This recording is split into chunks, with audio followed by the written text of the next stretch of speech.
할까요? 열왕기하 2장 6절에서 14절까지 말씀입니다. 여러분들 앞에 나와 있는 말씀을 보시고 함께 보시면 되겠습니다. 우리 같이 천천히 읽도록 할까요? 2장 6절부터 읽겠습니다. 엘리야가 또 엘리사에게 이르되 청하건대 너는 여기 머물라. 여호와께서 나를 요단으로 보내시느니라 하니 그가 이르되 여호와께서 살아계심과 당신의 영혼이 살아있음을 두고 맹세하노니 내가 당신을 떠나지 아니하겠나이다 하는지라. 이에 두 사람이 가니라. 선지자의 제자 50명이 가서 멀리 서서 바라보매 두 사람이 요단가에 서 있더니 엘리야가 겉옷을 가지고 말아 물을 치매 물이 이리저리 갈라지고 두 사람이 마른 땅 위로 건너더라.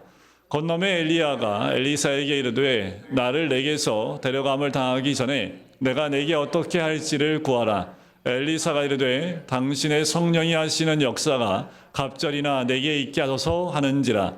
이르되 내가 어려운 일을 구하는도다. 그러나 나를 내게서 데려가시는 것을 내가 보면 그 일이 내게 이루어지려니와 그렇지 아니하면 이루어지지 아니하리라 하고 두 사람이 길을 가며 말하더니 불수레와 불말들이 두 사람을 갈라놓고 엘리야가 회오리 바람으로 하늘로 올라가더라. 엘리사가 보고 소리 지르되 내 아버지여 내 아버지여 이스라엘의 병거와 그 마병이여 하더니 다시 보이지 아니하는지라.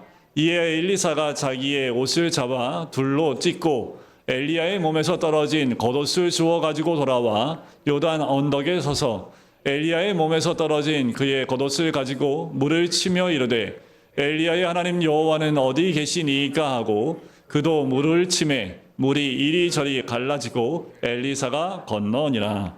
아멘. 선지자 엘리사는 굉장히 악명 높은 아합 왕과 이세벨이 이스라엘을 다스리고 있을 때 엘리야의 후계자로 택함을 받은 사람이지요. 그래서 이 어두운 이스라엘 나라에서 살아계신 하나님을 알게 하고 하나님을 사랑하는 자들에게 하나님의 이적을 많이 증거한 하나님의 일꾼이었습니다. 얼마나 참 이적이 많았는지 엘리사는 엘리야보다 많은 이적을 보인 것으로 그의 사역을 소개를 하고 있습니다. 엘리사는 선지생도의 아내가 어렵게 살게 되었던 것을 보고, 여러분들 기억나시나요? 기름을 다 채우게 하는 기적을 경험케 했고요. 또 그 여인의 아들이 다시 살아나는 그 이적도 베풀었고요. 나만 장군의 나병을 고치는 그 이적도 했고 물에 빠진 도끼를 떠오르게 하는 이적도 했습니다. 여러 가지 경이로운 일을 행한 선지자로 유명하지요. 우리는 엘리야 제자였던 엘리사가 어떻게 이런 능력을 행하는 일꾼이 되었는가를 살펴볼 필요가 있습니다. 그래서 이번에 수료하고 졸업하는 우리 아이들이 엘리사의 이 졸업식장에서 얻은 그 은혜가 우리 아이들에게도 동일하게 임하길 간절히 소원합니다. 엘리야 하면 850대 1로 갈멜산에서 싸움에서 승리한 선지자로 우리가 알고 있지요. 그 엘리야를 하나님이 천국으로 데려가십니다. 성경에 죽지 않고 하나님께 올라간 사람이 둘 있지요. 구약에 에녹이 있고 엘리야가 있습니다. 또 누가 있을까요? 없지요. 산채로 올라간 경우는 없지요.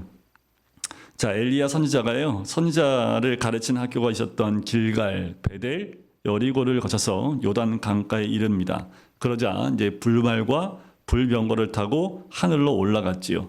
자, 엘리야 선지자는 자신이 승천하게 될 것을 알고요, 제자를 두루 만난 후에 아무도 없는 곳에서 하나님께서의 부르심을 받고 가기를 원했습니다. 불말이 이끄는 불병거를 타고 하늘로 올라가고자 했던 거지요. 그래서 그동안 사랑하는 제자 엘리사를 길갈에 머물게 하려고 했습니다. 그리고 마지막 여행을 떠나려고 했는데 엘리사는 스승 엘리야를 절대로 그냥 보내지 않고 함께 가겠다고 합니다. 그래서 베델, 여리고, 요단 강가에까지 따라갔어요. 그리고 엘리야가 승천하는 것을 보았지요. 그는 엘리야에게 당신의 영감의 갑절을 받아 선지자 장자권의 은혜를 다 받게 해달라는 그 요청을 하고 실제로 그 모든 것을 다 받게 됩니다. 여러분, 우리 2024년도 졸업하고 수료하는 우리 모든 학생들, 또 우리 다음 세대 여러분들이 이와 같이 하나님의 은혜가 있기를 간절히 소원합니다. 그러려면 여러분들 오늘 엘리사가 어떤 모습이었고 어떤 광경 가운데 있는지를 잘 보셔야 합니다. 그러면 동일하게 우리 아이들에게도 동일한 은혜가 임하게 될 줄 믿습니다. 아멘이 없을 줄 알았어요, 제가. 자, 엘리사는 자신의 졸업식에서 어떤 것을 체험했을까? 첫 번째가 열린 하늘을 보았습니다. 두 사람이 행하며 말할 때 호련히 하늘이 열렸지요. 11절에 보면 불말과 불술에 불병거 엘리야가 승천을 합니다. 예수께서 요단강에 올라오셨을 때, 세례받고 올라오셨을 때도 하늘문이 열리고 하늘이 갈라지는 것을 또 보았지요. 또 스데반 집사가 돌에 맞아 죽을 때에도 하늘이 열리고라는 그 고백하는 것을 보게 됩니다. 그런데 인생의 마지막 졸업식은 이 땅에서 있지만 축하는 저 하늘에서 있는 줄 믿습니다. 하늘이 열린 사람은 땅이 닫히고 막혀도 두렵지가 않아요. 여러분들, 내가 앞에 가는 길이 졸업을 했는데도 열리지 않아요? 그게 별 중요하지 않습니다. 하늘문만 열려 있다면 네 땅에서 닫힌 문은 별 중요하지 않아요. 왜요? 우리가 땅에서 닫으면 하늘도 닫고 땅에서 열면 하늘에서 열립니다. 우리에게 그 열쇠를 주셨기 때문에 여러분들 이 땅에 닫힌 것 가지고 별로 그렇게 힘들어하지 마시고 하늘문이 열렸는지가 더 중요하다라는 것. 두 번째는 죽지 않는 생명을 보았습니다. 누구요? 엘리야요. 안 죽었습니다. 그대로 승천하는 모습을 보았지요. 여러분들, 무엇보다 중요한 건 살아있는 것이 중요합니다. 시계가 아무리 좋아도 죽어 있으면요, 하루에 딱 2번 맞는 시계는 여러분들 저도 소용이 없어요. 또 이렇게 얘기하면 이게 무슨 말인지 몰라요. 하루에 딱 2번 맞는 시계는 무슨 시계일까요? 멈춰있는 시계입니다. 움직이는 시계는 안 맞아요. 그러니까 딱 하루에 2번 맞는 시계는 아무리 비싸도 그 안에 있는 부품 빼고 나면 아무것도 남는 게 없지요. 조화가 아무리 여러분들 아름답게 보일지 몰라도 살아있는 생명이 있는 것과는 비교가 안 되는 것과 마찬가지입니다. 생명보다 귀한 것 없지요. 예수님은 그 가장 귀한 생명을 우리 위에 던져주셨고 우리에게 그 생명을 허락하셨습니다. 내가 진실로 너에게 이르노니 내 말을 듣고 또 나 보내신 이를 믿는 자는 영생을 얻었고 심판에 이르지 아니하나니 사망에서 생명으로 옮겼다라고 말씀하시는 거지요. 수요 예배 가운데 가장 중요한 선물이 뭘까요? 그것은 바로 영생입니다. 우리 모든 아이들이 그 영생의 은혜를 함께 누리기를 간절히 소원합니다. 영생을 선물로 받은 줄 믿는 것, 그것이 가장 귀한 선물인 줄 믿습니다. 세 번째는 자신의 택함 받음을 알게 됐다라는 거지요. 엘리야가 가면서 택함의 조건에 대해서 이야기를 했지요. 자신의 옷을 벗어주면서 그 벗어주는 그게 뭐냐면 후계자라는 의미를 갖습니다. 상속자라는 그 증거의 방법 중에 하나가 겉옷을 벗어서 주는 거예요. 자, 엘리사는 스승 엘리야의 겉옷을 받았지요. 엘리야를 가장 많이 따라다녔던 사람이 엘리사입니다. 얼마나 따라다녔는지 오늘 말씀에 굉장히 잘 나오지요. 그렇게 엘리야가 이게 좀 떼어버리려고 했는데 끝까지 따라붙는 하나님의 은혜가 있었지요. 여러분들, 붙을 땐 붙어야 됩니다. 붙으라고 하면 떨어지고 떨어져 있으면 붙고 이게 아니라 여러분들 붙잡아야 될 때가 오전 예배도 말씀드렸지만 주님의 부르실 때 그 부름에 응답할 때가 있는데 그 때를 놓치면 그 부름이 있을 수 없다라는 거지요. 엘리사가 스승이 보이지 않아 마음이 좋지 않았지요. 그래서 뭘 했습니까? 자기 옷을 둘로 찢었습니다. 엘리야의 몸에서 떨어진 겉옷을 주워가지고 물을 쳤어요. 뭐라고 하면서 칩니까? 엘리야의 하나님 여호와는 어디 계시니까 하고 물을 치니까 물이 쫙 갈라졌습니다. 엘리야가 물을 가르고 건너온 것처럼 엘리사도 엘리야의 겉옷을 가지고 그 물을 치며 엘리야의 하나님 여호와의 어디 계시니까 했더니 역사가 일어났던 거지요. 성경은 우리 모두가 예수 그리스도의 옷을 입었다라고 말씀합니다. 새 사람을 입었으니 이는 자기를 창조하신 자의 형상을 좇아 지시기에까지 새롭게 하심을 받는 자니라. 고린도서 3장 말씀에 나오지요. 우리는 눈에 보이는 어떤 수료식의 가운은 입지 않았지만 도리어 예수 그리스도의 사랑과 온유와 겸손 등 갖가지 은혜의 실로 짠 새 옷을 이미 입은 줄 믿습니다. 이 옷은 우리에게 능력의 옷일 뿐만 아니라 이 옷은 이 땅 가운데 닫혀 있고 나를 맡고 있는 모든 것을 열게 하는 능력의 옷이 되는 줄 믿습니다. 예수님의 사랑과 온유와 겸손의 그 은혜의 실로 짠 새 옷을 우리 모든 수료생들과 우리 모든 성도님들이 늘 입으시길 주의 이름으로 간절히 축원드립니다. 네 번째는 새로운 자아로 태어남을 체험합니다. 그것이 어떤 모습이냐면 자기 옷을 찢었다라는 거예요. 자, 엘리사는 엘리야의 옷을 입기 전에 자신의 옷을 먼저 찢었습니다. 이는 옛사람을 벗어버리는 거예요. 엘리사의 옛사람을 찢어버리는 거예요. 자기의 옛사람의 성품의 옷을 늘 벗을 줄 알아야 그리스도의 새 옷을 입을 수 있습니다. 그런데 우리가 잘 못하는 게 뭐예요? 잘 안 벗어요. 우리 사춘기에 있는 남자 녀석들 안 벗어요. 그렇게 벗으라 해도 안 벗어요. 냄새 풀풀 나는데도 안 벗어요. 그래서 엄마가 벗겨야지 벗어요. 그리고 뭐 맛있는 거 사줘야지 벗고, 돈 준다면 벗고, 하여튼 벗기려고 무진장 애를 쓰는데 우리 하나님도 우리 옷 벗기려고 무진장 애쓰십니다. 내가 축복 줄게. 좀 벗어봐. 야, 이거 너 기도 제목 들어줄 때가 좀 벗을래? 하면서 우리를 꼬실라이제이션을 참 그런 걸로 하나님이 잘하세요. 어린애 같아서 그렇지요.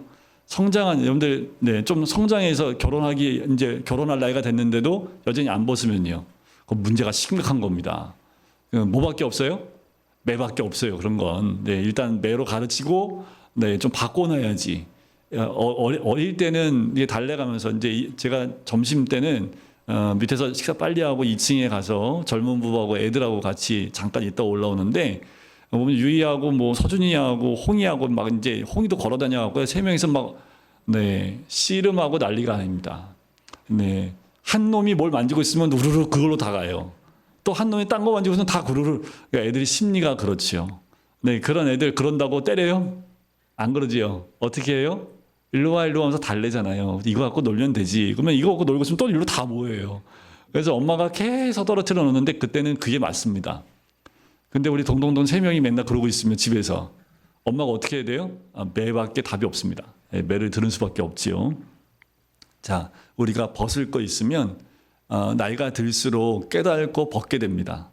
우리의 신앙도 성장할수록 벗어요.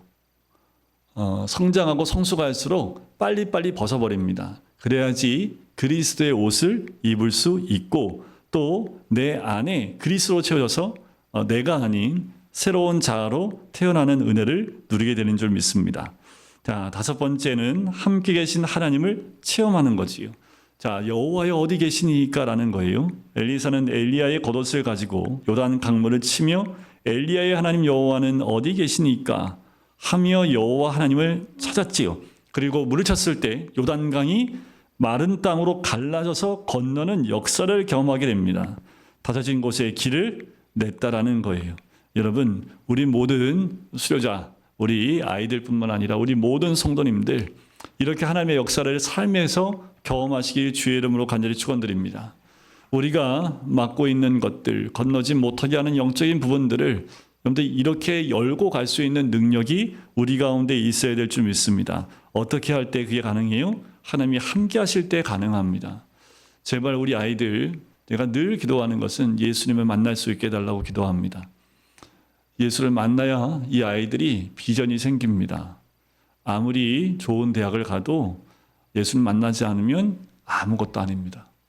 인생이 다 헛사는 것, 그 입에 아무것도 없어요. 좋은 대학 가면 뭐예요? 근데 저는 좋은 대학 못 가도 예수님 만나면 그 인생에 이미 서울대에 갔다고 저는 그렇게 봅니다. 목사라서 그렇게 보는 게 아니라 진짜 그래요. 제가 사역을 10몇 년 하면서 청년부 사역은 안 했지만 청년들을 유심히 보면 그 인생 가운데 길이 있는 애들이 있고요. 길 없이 헤매는 애들이 있는데 대학이 그 길을 결정해 주지 않더라고요. 결국은 예수님을 만나서 자기의 가는 길, 어떤 길이 주님이 기뻐하신 길인지를 딱 아는 아이들은 삶이 달라집니다. 일단 그들이 있어야 될 자리가 어딘지를 알아요, 본인이. 그래서 그 자리에 있습니다. 근데 어른들이 보기에는 쟤는 왜 저러고 사나 하는지 모르겠지만 하나님이 딱 도우시면 인생이 확 달라집니다. 닫혀있는 모든 길이 열리는 것을 경험하게 되는 거지요. 그런데 우리의 인생은요, 닫힌 곳을 여는 사람들입니다. 영적으로 닫혀있는 것을 여는 사람들이 그리스도인들이라는 거예요. 여러분 살면서 오늘 엘리사처럼 기도하셔야 합니다. 나에게 갑절의 은혜를 주시옵소서. 갑절의 축복을 주시옵소서. 동양적인 사고는 스승을 건너 이렇게 넘어서는 거에 대해서 굉장히 주저하실지 모르겠지만 우리 성경 안에서는 제자가 왜냐하면 예수님도 더 큰 일을 하리라 라고 말씀하셨던 것처럼 제자가 스승보다 더 큰 일을 하는 역사를 행하는 모습을 보게 됩니다. 주님과 함께라면 우리는 어디든지 갈 수 있는 길을 내고 있는 거예요. 근데 우리 믿음으로 그 길을 여셔야 합니다. 우리 아이들, 고3 아이들, 중3 아이들, 초등학교 6학년 아이들, 이 아이들이 앞으로 가는 길 가운데 우리 어른들이 해줘야 될 것은 다른 거 없습니다. 믿음의 길을 여는 방법을 몸소 보여주시는 것밖에 없어요. 기도로 열고요. 말씀으로 열고요. 우리가 어떻게 예수 그리스도를 만나면 어떠한 삶을 사는지를 매 사건마다 그 사건을 어떻게 열어가는지를 우리가 우리 아이들에게 보여줄 때 이 아이들이 말씀 안에서 주의 능력을 받게 될 줄 믿습니다. 능력은 주 외에는 없습니다. 말씀 안에서 그 능력을 경험할 때 하나님의 인도하심이 반드시 있게 될 줄 믿습니다. 바로 주님과 함께하는 사람, 바로 여기에 있는 우리 모두가 주님과 함께하는 사람이고 주님과 함께 모든 일을 시작하는 사람들인 줄 믿습니다. 저도 몰랐는데 미국이나 영국에서 대학 졸업식을 커맨스먼트라고 부른다고 그래요. 이게 원래 뜻은 시작이라는 뜻이라고 합니다. 그러니까 졸업식은 끝이 아니라 시작이라는 거지요. 우리 아이들이 이제 청년부로 올라가고 이제 고등부로 올라가고 중등부로 올라가요. 한 교회에서 올라간다고 달라지겠어요? 그런데 이들이 거하는 환경이 달라지고 또 배우는 말씀이 달라지고 보는 눈높이가 달라지게 될 겁니다. 그만큼 우리 아이들이 성장하기 원하고 더 성숙하길 원합니다. 그래서 끝나는 것이 아니라 졸업은 나의 옛사람을 버리고 주와 함께 걷기를 시작하는 일이라는 것을 깨닫고 그렇게 주님과 동행하시는 우리 수료자들과 우리 모든 성도님 되시기를 주님의 이름 간절히 축원드립니다.